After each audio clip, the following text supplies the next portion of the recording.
Welcome back on the unknown side of physics. This will be probably one of the last lessons about the theory of relative motion and the constant speed of light. I think that I spoke enough about the abstract ideas of time and space. There are only a couple things more which can be said about the non-physical aspects of physical reality, and I want to discuss most of them in this movie. It doesn't of course mean that I'm completely done with theoretical physics of relativity. In fact, it's exactly opposite. Up until now I was discussing the dimensional environment of empty space.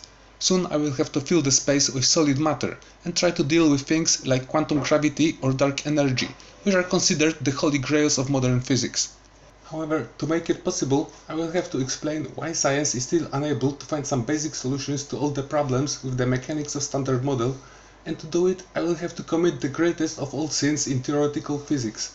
I will have to disprove the Einstein theory of special relativity, which is the primary foundation for all other scientific theories and models. Of course, since for most physicists Einstein is a true messiah, whilst his theories are treated like a holy Bible, all my explanations are the worst kind of blasphemy for the mainstream science. Amateurs like me shouldn't question things which are considered as settled by professionalists. The only thing which we are allowed is to accept everything what is being said by those with authority. Problem is that we are living in the time of global communication, and scientific heretics like me are able to drink from the bottomless fountain of knowledge. Those who can look will see that behind the curtains of mainstream science, things are much more uncertain than it might appear on the surface. Although physicists won't admit it in the public, during the last couple decades, Einstein theories became a subject of serious discussion among the scientific society. There are more than just a couple of professional physicists who openly disagree with the postulates of Einstein relativity. Amateurs like me are able to support most of their pseudoscientific claims with actual and approved science, what is probably the worst case scenario for the mainstream. Of course, I'm totally aware that someone with diploma won't treat seriously a guy with absolutely no authority in this field of physics or any other, and who doesn't base his claims on endless strings of calculations or sophisticated formulas. Model which I present in my movies is in fact so simplistic and primitive that it can be understood by most people with the knowledge of physics on a high school level. Everything what you need here is the understanding of classical model of relativity and the will to use couple additional brain cells. However, if you are new to my channel and you are completely unfamiliar with the idea of relative motion, I strongly suggest you to go back to one of my previous movies, like the one titled Unified Relativity, Relative Motion on Time-Space Diagram and Lorentz Transformation, or Unified Relativity, Speed of Light in Relative Motion and Objectivity of Observation. Everything what will be discussed in today's lesson will be based on things which I explained there, and I don't like too much to repeat myself over and over again. It is especially important to know how to properly use a time-space diagram. It will be crucial for the subject which I am about to discuss in this movie. As the title of this movie suggests, today I will mainly discuss the idea of time dilation in relative motion. If you have no idea what kind of creature time dilation might be, allow me to explain it shortly. What you need to know about this subject is the fact that according to Einstein, time doesn't flow for everybody in the same way. Special relativity is in big part based on the idea that the rate of time flow depends on the velocity of relative motion. In shortcut, the faster you are moving, the slower time is supposed to flow for you. Of course, since speed of light is the limit of velocity, for a photon time is supposed to be completely frozen. Time dilation is the source of the famous twin paradox, in which someone who's traveling at high speed to a distant star is aging slower than his twin brother-sister who remains on Earth. Let me now explain how Einstein came to such strange conclusion by using an interactive online tool called light clock time dilation, link in description. What is being demonstrated here is a way to measure the time using photons which are bouncing between two parallel mirrors oriented perpendicularly to the direction in which the clock is moving. Each time when a photon is being reflected by one of the parallel mirrors, clock counts one tick of time. Einstein noticed that when such light clock is in motion, photons have to travel longer distance than in the case of stationary clock. Problem is that for both of those clocks, light has to move at constant velocity c. Einstein concluded that in such case moving clock has to count less ticks than clock in a stationary frame. But better let's just see how it works in practice. In this case, Jill is moving at half c in relation to stationary frame of Jack. Time measured by both light clocks is compared in the upper right corner.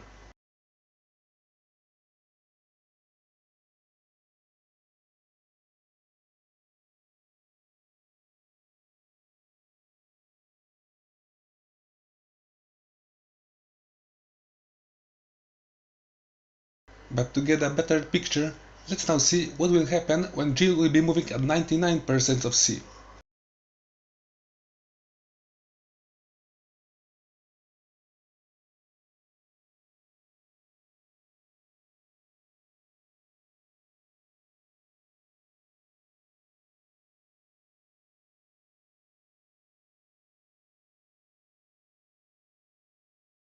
I hope that now you get the whole picture and understand the idea of time dilation in Einstein's special relativity.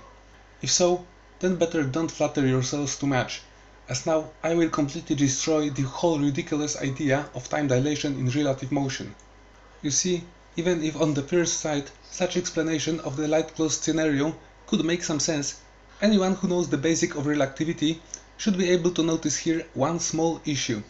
According to the primary laws of relative motion, if Jill is moving at half c from the perspective of stationary Jack, then from perspective of stationary Jill, it's Jack who is moving at half c, and both views are equally true. The entire concept of time dilation completely defies one of the main postulates of relativity, the one which tells that velocity is not an intrinsic property of a frame, but a variable value which exists only in reference to other frames. If the light clock would count less time for Jill than for Jack, Jill couldn't be treated anymore as a stationary observer and would be able to learn about his own relative velocity of motion. The way in which Einstein explained the light clock scenario is completely against the primary laws of relative motion.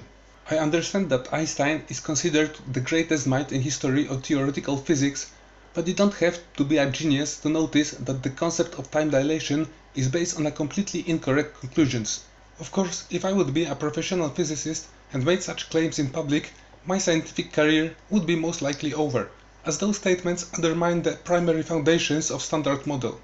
I'm sure that all of my fellow scientists wouldn't even allow me to defend such claims, since time dilation is considered as an experimentally proven fact. Luckily, I'm just an unknown guy, completely without authority in the field of physics, and I don't have any courage to risk.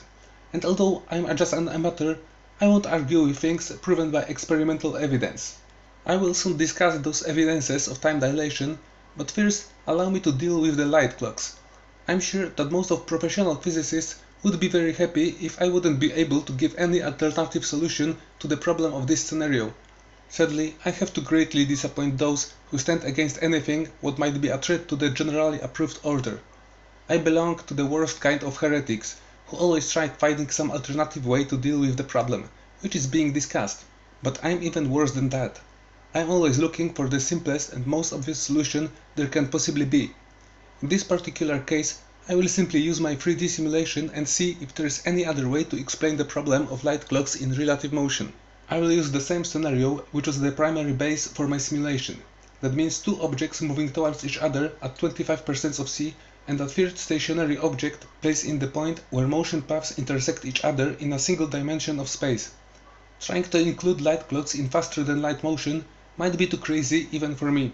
All I need to do is to create a way to mark the constant c in orientation which is perpendicular to the direction of motion. This is how light clock looks like in the rest frame of yellow sphere. It's represented here by a small green bouncing marble. Black marbles mark the light which propagates along the path of relative motion.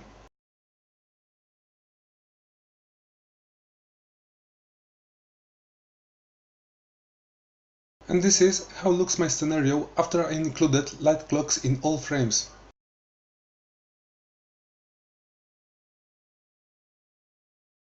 However, I will focus mainly on red and blue spheres, which are moving at 50% of c in relation to each other. It should make things more clear and give results which are easier to work with.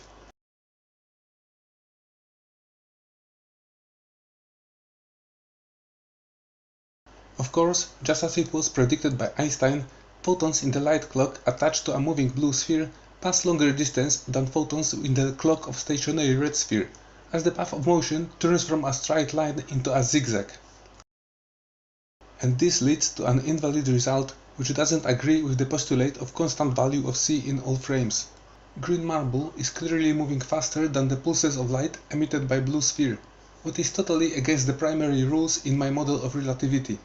If I would use the solution which Einstein used in special relativity, I would have to slow down the motion of green marble in the moving light clock, what would change the number of ticks and lead to the idea of time dilation. However, in this scenario, red and blue spheres are moving with the same speed, so both clocks have to count the same number of ticks, and there is completely no reason to assume that time is flowing at different rate in any of those frames. It gets even worse if we keep in mind that pulses of light are being emitted by spheres every 10 frames of animation. If I would slow down the green marble to match the speed of light pulse, I would have to speed it up on the way back in order to synchronize the light clock with light pulses. And this would again lead to invalid result, as marble would be moving faster than constant c. In shortcut, it turns out once again that special relativity is completely unable to handle the simplest scenario from those which I use in my movies. And just like before, I am asking those with proper knowledge to prove that I'm wrong, and that special relativity can be applied to this simple scenario and give some valid results. I don't have any tendency to masochistic behavior, so I won't even try to completely rebuild the scenario in order to solve the problem using time dilation. If someone will be able to do it properly, I will officially call him my private guru. But for now, I will just look for an easier and more logical solution.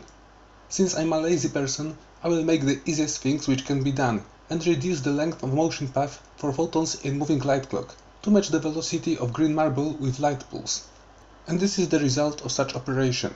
It seems that once again the most obvious solution gives the best possible result. Not only the constant velocity of c is maintained for the moving clock, but also the time count is exactly the same as in the stationary frame of red sphere, and of yellow one as well. At this moment, I don't think that there is a better solution for the relative motion of light clocks. If you know any, let me know in the comments.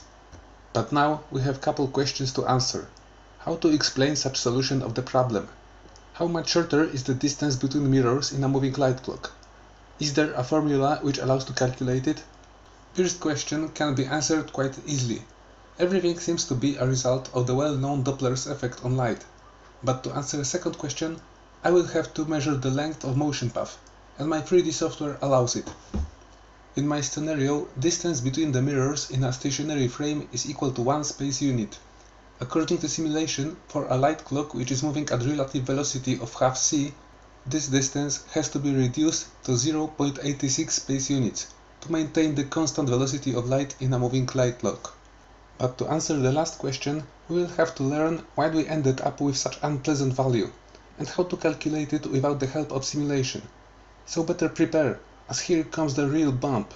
To make it, I will have to use some actual math. I have to mark this date in a calendar as the day in which I used math for the first time in the history of my channel. Better prepare your brain for it. It seems as well that soon I will be able to prove that in some cases time-space diagram can be actually quite useful. But first I have to explain what is the greatest error in Einstein's solution to the problem of light clocks. You see, Einstein somehow managed to completely overlook one crucial aspect of the light clock scenario. He decided to completely ignore the fact that in his own idea of light clock, photons are moving perpendicularly to the relative motion of entire frame. I don't know how a supposed genius of theoretical physics could forget about the basic property of dimensions in a physical 3D space, the one which tells that orientations of dimensional axes are always perpendicular to each other. To find a valid way to solve the relative motion of light clocks, we have to include a second dimension of space oriented perpendicularly to the direction of relative motion of the spheres. Even a complete amateur like me knows that when we deal with perpendicular directions, we won't be able to describe it properly with just one dimension of space. And yet, instead of describing the motion of light clocks on a flat 2D plane space, Einstein decided to deal with the problem using one axis of space and one axis of time. It's like trying to make origami using rope. Of course, as the most famous scientist in history, Einstein is obligated to be always right. If according to him, relative motion throws the timeline into a complete mess, then time has to be just an illusion of exceptional coincidences which are still about to already happen again in the ancient future of past time. Sounds legit. Even if I don't have no right to disagree with someone as brilliant as Einstein, I would like to show you how the light clock scenario could be explained on a diagram of 2D spacetime if only Einstein would wish to. This of course is a standard diagram with one axis of timeline, blue one, and one axis of space dimension, red one. Yellow arrows represent the constant velocity of light in vacuum, c. This diagram describes the rest frame of red sphere. Its location on the red axis of space doesn't change in time, so its frame is being considered as stationary in relation to other spheres. And this is what we get if we try to describe the light clock in a moving frame of blue sphere on the diagram in its current form. Only someone who is known as Albert Einstein can claim that this is actually a valid result predicted by a theory. Anyone else will probably destroy this result before someone with proper education will get the chance to see it. Moving in time is not the same as moving through space. If we will try to treat the time just like we treat space on a time-space diagram, photons in the moving light clock would start to behave like a drunken fish swimming against the current of a river, accelerating or decelerating depending on the direction of its motion. Things which can be seen here don't make any sense at all. If you are not Albert Einstein, it will be absolutely impossible to properly represent the light clock on a diagram with only one axis of spatial dimension. You have to use a perpendicular orientation in space to get something that makes sense. And this is what you will get if you add a second axis of spatial dimension to the time-space diagram.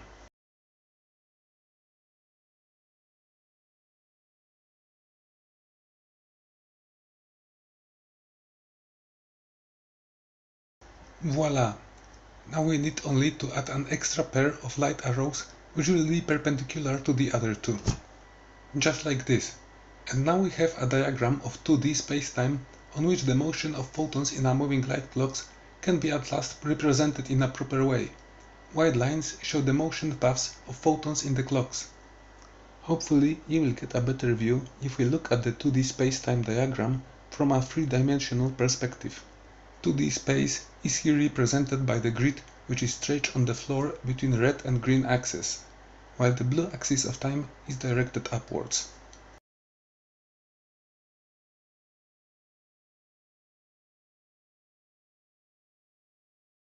I hope that for now everything is clear for you, as things might become now slightly more complicated. I will now show you how to use this diagram to calculate distance between the mirrors for a light clock in relative motion.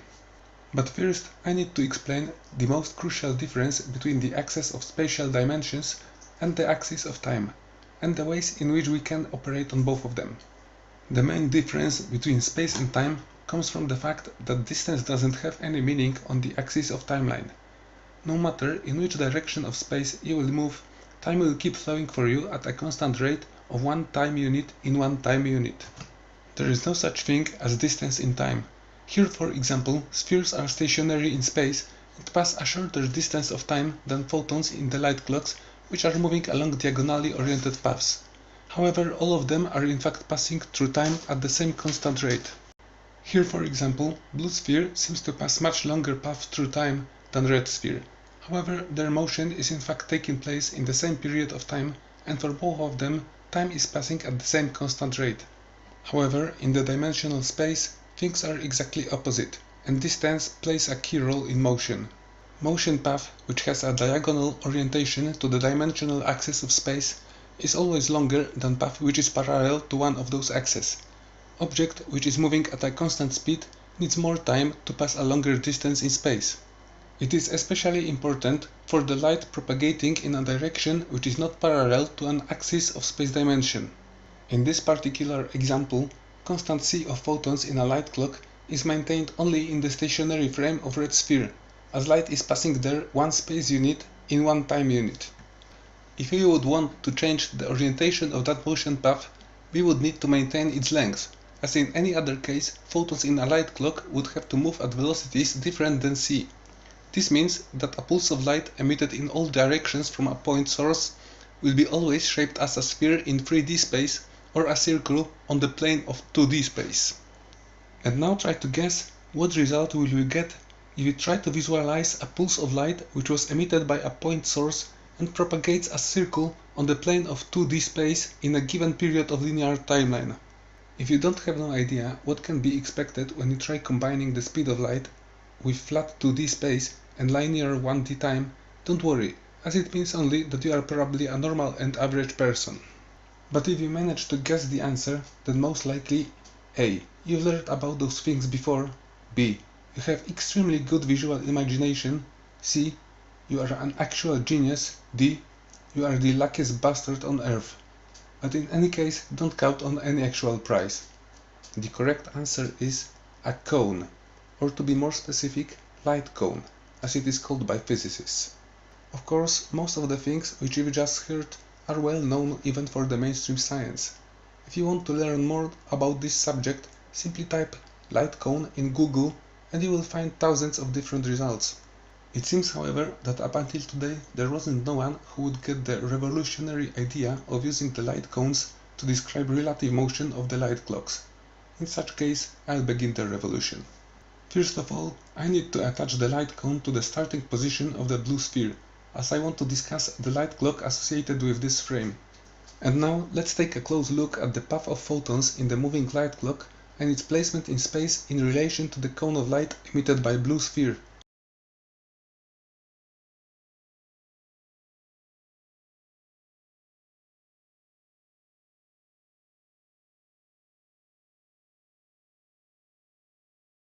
And as it was expected, motion path of photons in the light clock sticks out from the cone, what means that constant c is not maintained for the moving clock and photons are moving faster than the emitted light pulse. And just as it was predicted in my simulation, to match the velocity of emitted light with the photons in a moving light clock, distance between the mirrors has to be reduced from 1 space unit to 0.86 space units. So it appears that the 2D space-time diagram is in 100% consistent with the simulation. But now comes the most important part. The time has come to commit some math. I won't even try to lie. Since the predicted length of contracted motion path looks so unfamiliar, I was really afraid that I will have to create some sophisticated formula and make tons of calculations to end up with the predicted result. And since I never had to use any actual math in my movies, it didn't look like an easy task for me. I spent almost an entire hour thinking intensively about all possible solutions, and just when I was about to give up, it hit me like a Russian tank. Maybe it's because it was more than 20 years ago since the last time when I had to deal with similar problem, I couldn't recognize the true nature of this task. But after I made a short operation on the standard Windows calculator, I could only laugh out my own ignorance. I really wonder how many of you figured out already what kind of sophisticated math is needed to solve this simple problem. I just hope that I'm not the only one who was able to forget things learned in the first couple years of education. Allow me to help by giving you all the data which is needed to calculate the desired length, which is marked here with pink color. We know that blue sphere is moving here at half c, so in 10 animation frames it moved through half space units. We know as well that photons in the moving light clock have to travel at constant c, so distance marked by green color equals to 1 space unit. And this is generally all what you need to know to make the proper calculation. I will give you now 10 seconds to let you figure it out. Ready, steady, go!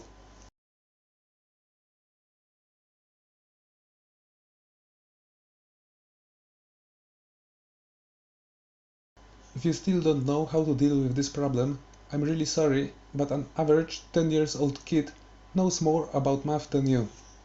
But of course, not everyone has to be the brightest star on the night sky. So let me show you the proper solution. Try asking about a guy called Pythagoras. Maybe he will be able to explain you what is going on. But before I will claim any major victory, I have to be ensured that it is not just some coincidence or result of a mistake.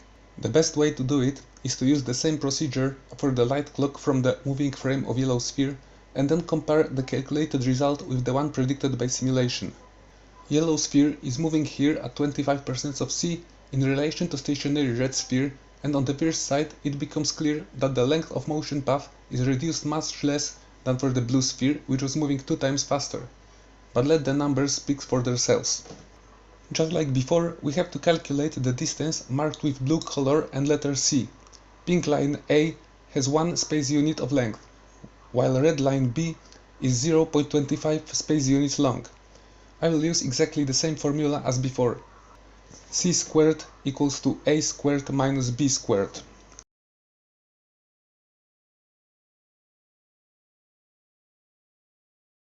According to calculations, C equals to 0.97 space units. And this is what will happen if we apply the calculated value to the simulation. it will work perfectly.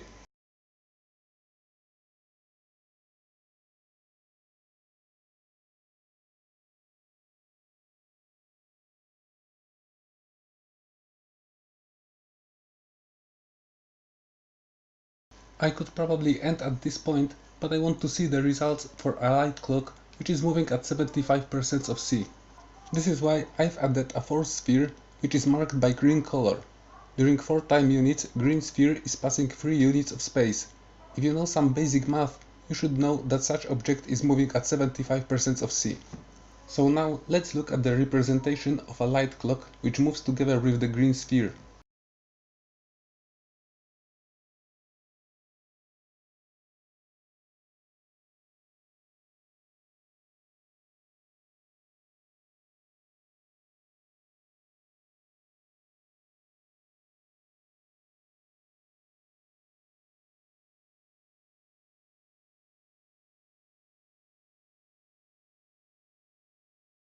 Of course, just like before, we have to use the good old Pythagorean theorem to calculate the length of red line C.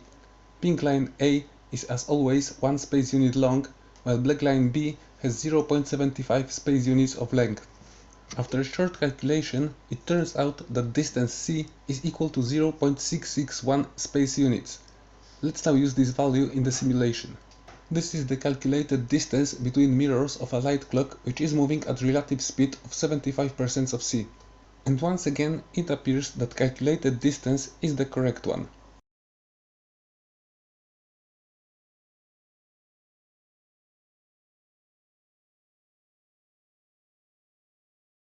Last thing which I wanted to try was to see what will happen with a light clock which is moving at 100% of c.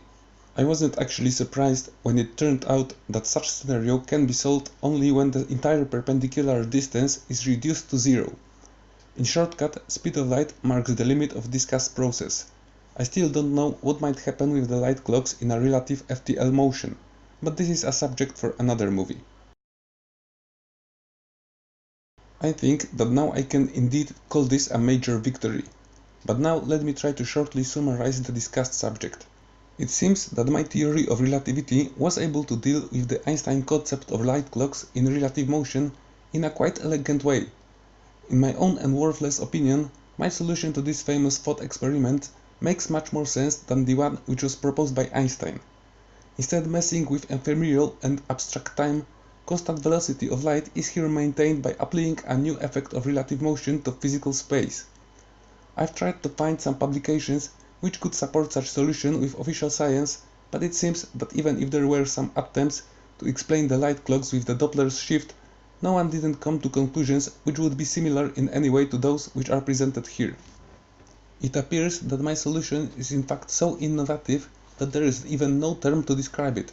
Well, in such case I will have to name it by myself, since this effect is responsible for the reduction of distance in orientation which is perpendicular to the direction of relative motion.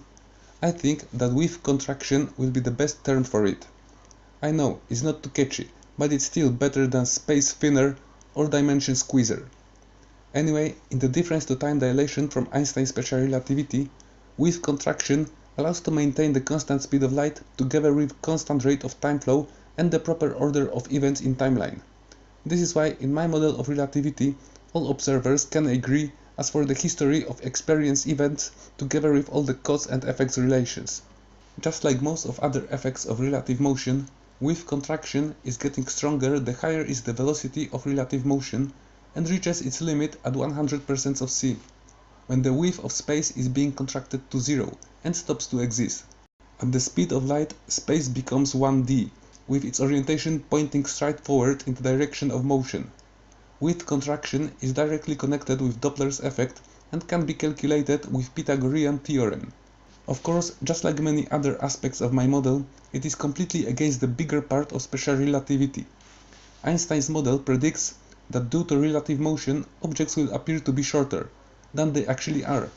My model predicts that moving objects will appear to be thinner than they actually are. I'm sure that many professional scientists will use every possible way to discredit my theory and ridicule my claims. Most will probably begin the attack by stating that since I don't have any experimental evidences to support this pseudo-scientific parody of theoretical physics, all I can do is to insert my theory into some of the intimate parts of my body. Of course, I have to admit that I don't have any solid proof which would confirm once and for all my controversial ideas. I understand that professional scientists don't care about the fact that those ideas got into my mind a couple hours before this movie was recorded. Rules are simple. No evidence, no rights for a theory. Well, in such case, I have to use everything what gets in my sight. Luckily, I'm making my model of relativity with the intention of making it useful in our everyday life and not only for some special cases. This is why I should be able to find some real-life scenario which will allow me to demonstrate the width contraction in action. To be honest, I found already a nice example which should prove that my ideas have in fact some actual base in empirical experience. Of course, professional scientists might say that they can't treat seriously anything what doesn't give any measurable results. They are demanding precise measurements and numerical data before anyone will even try discussing my claims.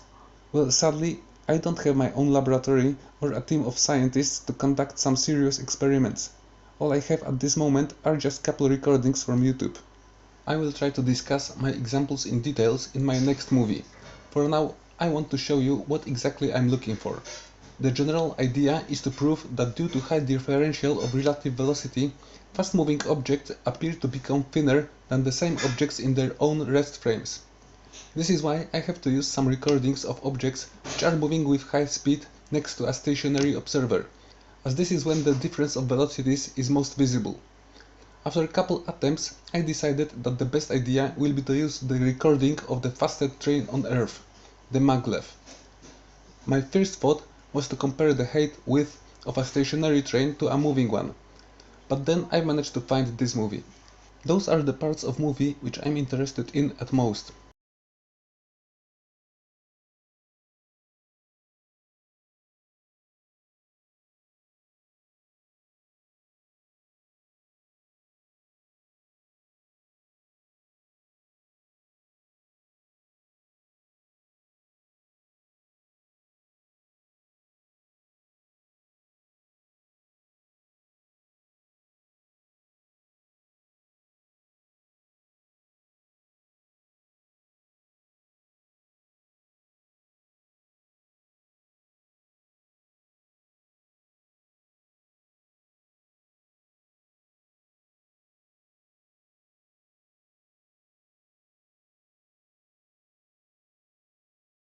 I've decided to make couple screenshots at different velocities of accelerating train and assemble them in pairs with highest difference of speed.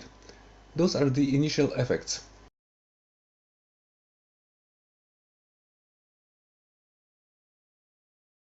I'm sure that right now some of the viewers might start to laugh and joke about my ignorance when it comes to the mechanism of a camera and the process of recording. It's quite obvious to most that at high velocity of motion, image becomes blurred because of low frame rate in the recorded movie and a long time of exposure. I might be an ignorant, but those things are well known to me. However, there's a tiny problem with the explanation of all those distortions which are visible on recordings of fast-moving objects.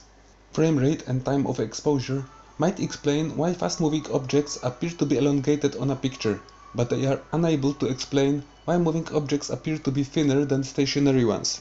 And if you have doubts that fast-moving objects appear in fact to get thinner, look at the areas which I've marked with arrows. This effect can be observed even at low difference of velocity, and besides the width contraction, the only way to explain it is to assume that those square holes were gradually getting smaller during the trip.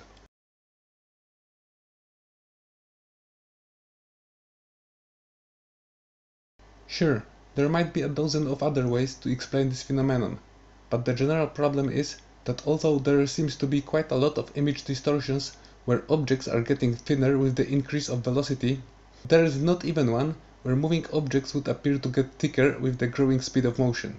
It seems also that there is another interesting aspect of those distortions, which I can't explain right now. I'm talking about the poles and the apparent decrease of angles when velocity differential is growing. This might be connected with the Doppler's effect, but I will have to research it deeper. I'm aware that it can't be called by any means as a proof of wave contraction, but it's still a good beginning. It's funny that this is still much more than we have as support for the idea of length contraction.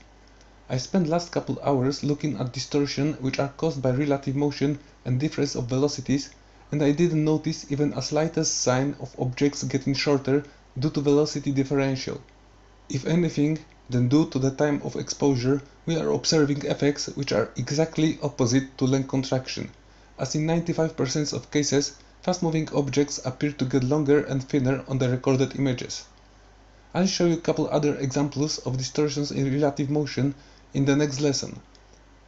To be honest, it's quite easy to find some kind of visual evidence for the wave contraction, but it's impossible for the length contraction.